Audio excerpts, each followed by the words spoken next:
Member हैं और शादाब जी जो मोहम्मद शादाब जी जो उर्दू एकेडमी के मेंबर हैं, और ख़ास तौर से आज हम सबको ताली बजाकर वसीम को बधाई देनी चाहिए जिसने इतना बड़ा काम किया। ये इतना बड़ा काम है जिससे दूसरे लोगों को प्रेरणा लेनी चाहिए। आज इस गांव में इस लाइब्रेरी का उद्घाटन हो सकता है कि हमको एक छोटे से कमरे के रूप में, कुछ किताबों के रूप में बहुत छोटा काम दिख रहा है, लेकिन विचारधारा और मकसद के रूप में ये बहुत बड़ा काम है। अगर हिंदुस्तान के हर गांव में एक ऐसी लाइब्रेरी हो जहां पर जाकर हमारे नौजवान इस मुल्क के लिए मर मिटने वाले महापुरुषों के बारे में पढ़ें और जानकारी लें, तो वो नफरत की ओर नहीं जाएंगे, वो प्रेम, अहिंसा और मोहब्बत की ओर जाएंगे। और इसकी शुरुआत आपने 2 अक्टूबर को की है, इसके लिए भी बहुत बहुत बधाई। राष्ट्रपिता महात्मा गांधी की जयंती, स्वर्गीय लाल बहादुर शास्त्री की जयंती, और यूनाइटेड नेशन ने तय किया, संयुक्त राष्ट्र संघ ने तय किया कि 2 अक्टूबर को पूरी दुनिया में अंतर्राष्ट्रीय अहिंसा दिवस के रूप में मनाया जाएगा। यानी पूरी दुनिया में आपकी पहचान किसी नफरत से नहीं है, किसी तोड़फोड़ से नहीं है, किसी मारकाट से नहीं है। अगर पूरी दुनिया में आपकी पहचान है तो अहिंसा से है, गांधी से है, मोहब्बत से है, प्रेम से है, एकता से है, भाईचारे से है। उस पहचान को हमें जिंदा रखना है। मारकाट का क्या है? आप किसी को 2 मारोगे, वो आपको 4 मारेंगे, फिर बदले में आप 8 मारोगे, फिर वो 16 मारेंगे, फिर 32 मारोगे, 64 मारेंगे, चलता रहे। मारकाट का सिलसिला कभी नहीं रुक सकता। और अगर राष्ट्रपिता महात्मा गांधी की विचारधारा को पूरी दुनिया मान ले, तो मैं तो ये कहूंगा, न एटम बम की जरूरत है, न मिसाइल की जरूरत है, न तोप की जरूरत है। लाखों करोड़ रुपए जो हथियार में आपका बर्बाद होता है, उसकी कोई जरूरत नहीं है। वो पैसा शिक्षा पे लग सकता है, वो पैसा अस्पताल पे लग सकता है, वो पैसा गांव की तरक्की पे लग सकता है, वो सड़कों पे लग सकता है, बिजली पानी पे लग सकता है, वो हिंदुस्तान और पूरी दुनिया के तरक्की में लग सकता है। इसलिए दुनिया की मजबूरी है, गांधी बहुत जरूरी है। गांधी की विचारधारा से ही शांति आ सकती है जीवन में। गांधी की विचारधारा से ही अमन आ सकता है, चैन आ सकता है। गांधी की विचारधारा को ही हमें अपनी जिंदगी में जिंदा रखना होगा। और कम से कम भारत की पहचान, अभी हमारे साथी अशफाक उल्लाह का नाम ले रहे थे। इस मुल्क की आजादी में शहीद राम प्रसाद बिस्मिल के साथ अशफाक उल्लाह भी कांधे से कांधा मिलाकर फांसी के फंदे पर चूमते हैं। और जब उनसे पूछा जाता है कि आपकी अंतिम आरजू क्या है, आपकी अंतिम इच्छा क्या है, तो फैजाबाद की जेल में फांसी के तख्ते पर चढ़ने से पहले अशफाक उल्लाह कहते हैं, कुछ आरजू नहीं है, बस आरजू ही है इतनी, रख दे जरा सी कोई खाके वतन कफन पे। ये हमारे मुल्क का इतिहास। हिंदुओं ने, मुसलमानों ने, सब ने मिलकर इस मुल्क को आजाद कराया। और 75 साल के बाद, अगर आजादी के 75 साल के बाद भी हम उन्हीं मुद्दों में उलझे हुए हैं, वही हिंदू मुसलमान कर रहे हैं, वही आपस की लड़ाइयां धर्म के नाम पे, जाति के नाम पे जारी है, मुझे लगता है तो उनके सपनों का भारत हम नहीं बना पाएंगे।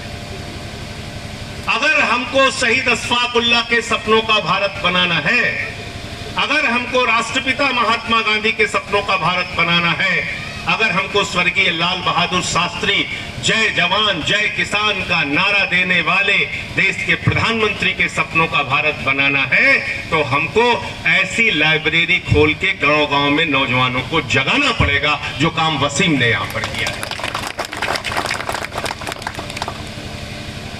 निश्चित रूप से इसकी प्रेरणा इनको आतिशी जी से मिली होगी। शिक्षा के क्षेत्र में अनुकरणीय काम किया आतिशी जी ने।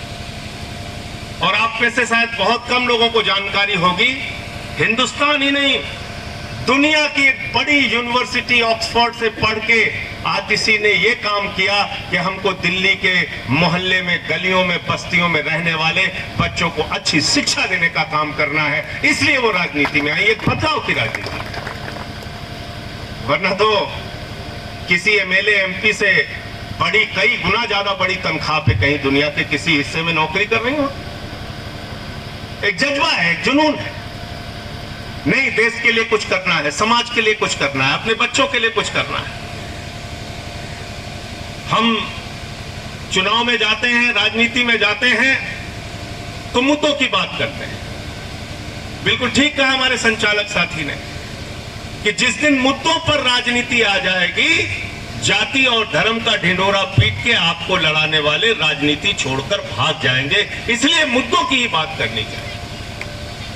हमने चुनाव लड़ने का फैसला लिया उत्तर प्रदेश में, तो हमने कहा आम आदमी पार्टी की सरकार बनेगी तो 300 यूनिट बिजली फ्री देने का काम हम करेंगे। अब लोग हमसे कहते हैं कि साहब दिल्ली तो छोटी जगह है, 2 करोड़ की आबादी है, उत्तर प्रदेश में तो 24 करोड़ की आबादी है, यहां पे आप बिजली कैसे फ्री देंगे?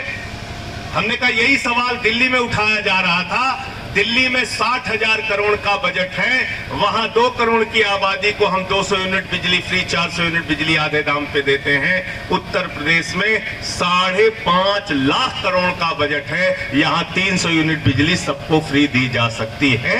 ये हम सपना पूरा कर सकते हैं। नियत होनी चाहिए। 24 घंटे बिजली दे सकते हैं, किसानों को बिजली फ्री दे सकते हैं, नियत होनी चाहिए। यहां पे डिस्ट्रीब्यूशन और ट्रांसमिशन का जो इस समय लॉस है, जो घाटा है डिस्ट्रीब्यूशन ट्रांसमिशन का, वो करीब करीब 35% है। दिल्ली में जब मुख्यमंत्री जी अरविंद केजरीवाल जी ने शपथ ली तो डिस्ट्रीब्यूशन ट्रांसमिशन का लॉस वहां पे 43% था, घट के आज 8-9% आ गया। यानी 33% चोरी, 33% बिजली के नाम पर लूट, उसको रोकने का काम केजरीवाल जी ने किया और इसलिए वहां पर मुफ्त बिजली और आधे दाम पे बिजली देने का सपना हमने पूरा किया। एक ईमानदार नियत वाली अगर सरकार होगी तो आपको मुफ्त बिजली भी दे सकती है, मुफ्त पानी भी दे सकती है, मुफ्त मोहल्ला क्लिनिक में आपको इलाज और दवाएं भी दे सकती है, और दिल्ली में फरिश्ते स्कीम की तरह उत्तर प्रदेश में भी फरिश्ते स्कीम ला सकती है, जिसमें केजरीवाल जी कहते हैं रास्ते में कोई एक्सीडेंट का पीड़ित मिल जाए तो देखकर भागना नहीं, उसको उठा के अस्पताल पहुंचा देना, पहुंचाने का भी 2000 रुपए हमसे लेना, और अगर उसके इलाज में 50 लाख भी खर्च होता है तो वो पैसा दिल्ली की सरकार देगी। ये काम हमने किया है। लेकिन लड़ाना, भिड़ाना, हिंसा फैलाना, ये तो बहुत आसान काम है। एक भाषण दीजिए, अब भी जिसका खून न खौला, फिर उधर से कुछ बोले, फिर इधर से लड़ाओ, ये तो आसान काम है, इसमें पैसा तो लगना नहीं है। अब अगर वसीम भाई की तरह आपको लाइब्रेरी बनानी है तो सोचिए कितनी मेहनत करनी है। आपको बहुत सारे लोगों से चंदा मांगना पड़ेगा, बहुत से नौजवानों को इकट्ठा करना पड़ेगा, किताबें जोड़नी पड़ेगी, लाइब्रेरी बनानी पड़ेगी, उसमें किताबें रखनी पड़ेगी, लोगों की जरूरतों के हिसाब से किताबें मंगवानी पड़ेगी। तो ये तो हो गया रचनात्मक कार्य, सकारात्मक कार्य। और झगड़ा कराना है तो 2 लोग लाठी लेके लड़ जाइए, देखिए पूरा गांव लड़ने निकल जाएगा। गलत तो नहीं कह रहा हूं। तो इसलिए हमें तय करना है कि हमको करना क्या है, हमको किस ओर हिंदुस्तान को लेके जाना है, हमको किस ओर अपने गांवों को लेके जाना है। नफरत की ओर, लड़ाई झगड़े की ओर, हिंसा की ओर, या मोहब्बत की ओर, एकता की ओर, भाईचारे की ओर, अहिंसा की ओर, गांधी की तरफ, भगत सिंह की तरफ, अशफाकुल्लाह की तरफ, जो उनके दिखाए हुए रास्ते थे, अगर हम उस रास्ते पर चलेंगे तो मैं दावे के साथ कह सकता हूं हिंदुस्तान फिर से सोने की चिड़िया बन सकता है और विश्व गुरु बन सकता है। ये ताकत हम में है। लेकिन हम वैसा हिंदुस्तान बनाने का सपना देखें, सोचें, विचार तो करें, 4 कदम चलने का जज्बा तो अपने मन में पालें।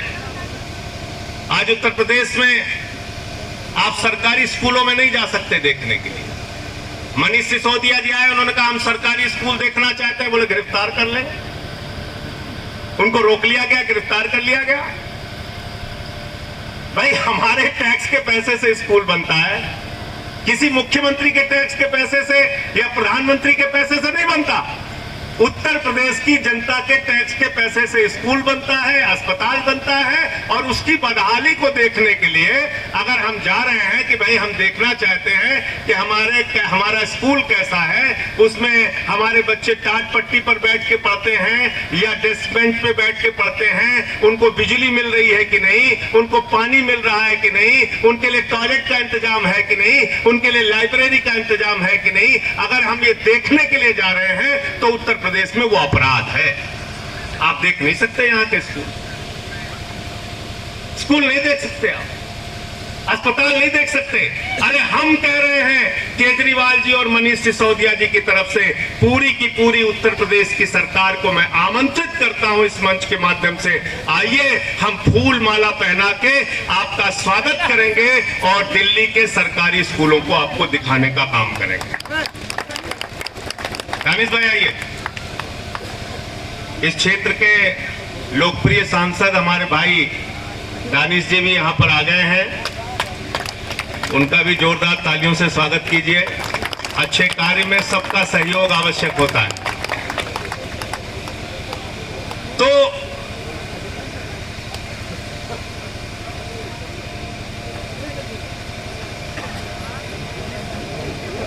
दानिश भाई भी लोकसभा में तमाम मुद्दों को समय समय पर उठाते रहते हैं, मैं उनका इस मंच तो मैं चर्चा बेहतर बनाना सरकार की प्राथमिकता होनी चाहिए। प्राइवेट स्कूल की पढ़ाई के नाम पर गरीब से गरीब आदमी की कमर टूट जाती है, रेडी पटरी पे दुकान लगाता है, लेकिन उसकी भी इच्छा होती है हमारा बच्चा अच्छे स्कूल में पढ़े। सरकारी स्कूल अच्छे हैं नहीं तो मजबूरी में उसको प्राइवेट स्कूल में दाखिला कराना पड़ता है, 2000-3000 रुपए फीस जमा करनी पड़ती है हर महीने की। आज अगर उत्तर प्रदेश के सरकारी स्कूल प्राइवेट स्कूल से बेहतर बन जाएं, तो मैं दावे के साथ कह सकता हूं प्राइवेट स्कूलों की दुकान बंद हो जाएगी, प्राइवेट स्कूलों की लूट बंद हो जाएगी और लोग अपना नाम कटवा के सरकारी स्कूलों में अपने बच्चों को पढ़ाने का काम करेंगे। ये प्राथमिकता होनी चाहिए सरकार। बस्ते के नाम पे ज्यादा पैसा, ड्रेस के नाम पे ज्यादा पैसा, तमाम तरीके की फीस पे पैसा जोड़ दिया जाता है। तो शिक्षा, स्वास्थ्य, बिजली और पानी, ये 4 मूलभूत जरूरतें जो इंसान की हैं,